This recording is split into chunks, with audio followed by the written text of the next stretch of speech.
Why is drinking water important? Making sure we drink enough water each day is important for our whole body and health. And as an example, that is really all health in our bodies.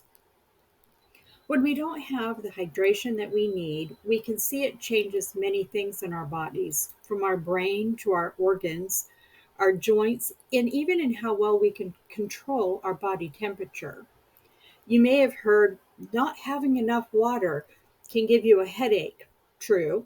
And look at your urine color to see how hydrated you are: clear, good, dark, bad. But there's a lot more happening in your body and your brain. So let's look at some of the things that water helps to make happen in your body, and then the levels of mild to moderate dehydration and serious to chronic, too. Water helps your body move nutrition through you and waste out of you. It helps keep your blood pressure level, and not enough of it can make you even feel lightheaded. Are you tired? Have a glass of water, move around a little bit. It could be that you are just dehydrated. The cells in the body, including our brain cells, depend on this water to carry out essential functions. That means you can feel your joints or more achy just from being dehydrated. It's also needed for the production of hormones and neurotransmitters in the brain. And that includes how your memory is and how clear you think, and yes, even your mood. And that can even show cognitive decline. A specific that we see in the elderly and those with memory care issues. Many times, a person who's struggling with incontinence, they will purposely choose to not drink liquids because they don't want to have an accident. Or they may not remember that they haven't had anything to drink, or have the ability to know that their mouth is dry and that what they're feeling is thirsty. Oftentimes, something else will happen. Maybe they have a fall or heart palpitations or decreased function, and they end up in the hospital for an evaluation and on fluids. And the family is then surprised to see what a change there is in their recognition, color, memory. This is an easy example to see and to understand, but it's important to remember that it's also true about people in general, people of all ages. Even mild dehydration can lead to a headache because when you're dehydrated, your brain and other tissues in your body shrink or deplump. As your brain shrinks, it pulls away from the skull, puts pressure on nerves, and causes pain. Same concept for your joints. Without enough water, your brain can't get enough of the amino acid tryptophan, and that's needed to create serotonin, also known as the feel good chemical. That's a big problem because serotonin is a neurotransmitter that regulates mood. Imagine being able to feel a little less grumpy or better just because you stay hydrated.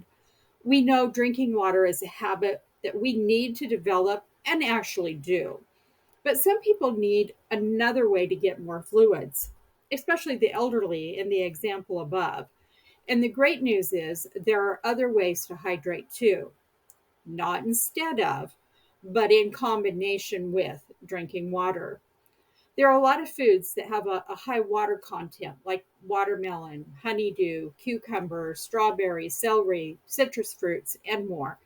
And there are also foods we could make, like soups or stew or broth, that is hydrating. And of course, we can add flavors to water, change the taste, like teas or hydration packets. I like to take a cucumber, slice it up, put it in a pitcher of water, let it soak, and drink the water. Delicious. But other options are lemon, oranges, other fruits. Some people even love to add radishes. And what about coffee? Well, great news for you coffee drinkers, because very recently it's been debunked that it doesn't count. And in the article posted on the website, you will find a link to a study that you can read and even show your friends and family that tell you no.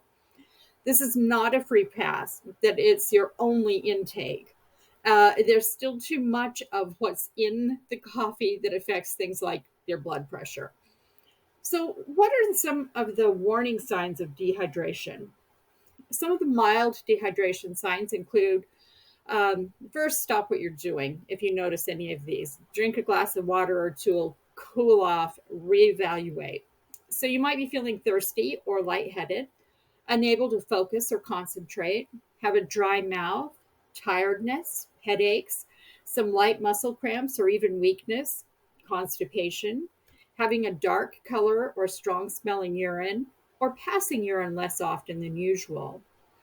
If you have moderate to serious dehydration, here you're probably going to need an intervention like an IV and a medical evaluation.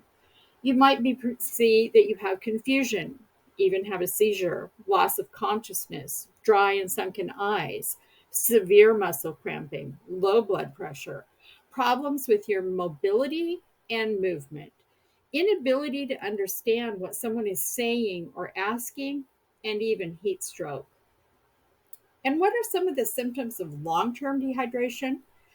Here, you need intervention that includes not only IVs, but can also be things like short term dialysis and a battery of testing to see what other body functions are no longer in alignment and are also in need of care.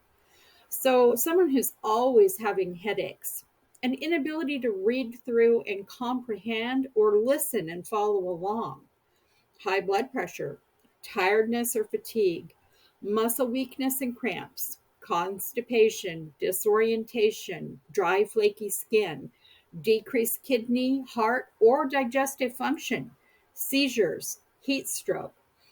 Now, these are not complete lists. And if you have any questions about dehydration, please seek a medical opinion.